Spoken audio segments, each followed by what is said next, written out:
Hindi muna magpapa-interview sa media si President-elect Rodrigo Duterte matapos lumabas ang iba't ibang issue kaugnay sa kanyang mga pahayag sa press briefing sa Davao City. Ito ang balita ni Nel Maribuhok. Matapos ang huling press briefing ni President-elect Rodrigo Duterte noong June 2, ilang araw na hindi nagpakita sa media ang incoming president.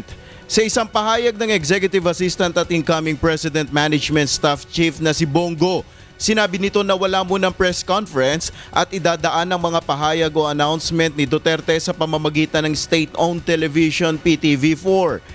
Kinumpirma naman ito ni Duterte sa pamamagitan ng amateur video na ipinost sa Facebook. Sorry ha, talagang ako, boycott talaga. Hanggang kailan yung boycott? Wala na, at the end of my term. Bakit? Basta wala, ayoko na. Hindi na magbabago talaga yon.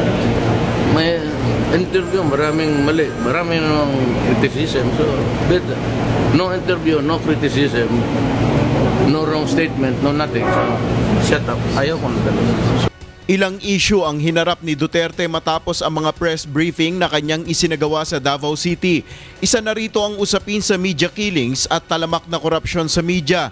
Nilinaw naman ni Duterte sa nakaraang pagharap niya sa mga mamamahayag na may tatlong klase ang journalist sa bansa at isa na rito ay ang mga nababayaran upang hindi maisiwalat ang katotohanan at mayroon din naman na mga tapat sa tungkulin na walang ibang hangad kundi ang mailahad ng katotohanan. Una na ring nanindigan si Duterte na hindi hihingi ng paumanhin sa kanyang mga naunang pahayag laban sa ilang mamamahayag at hindi rin nababahala sa mga bantang boycott ng media groups sa kanya. Nel Maribuhok, UNTV News Worldwide.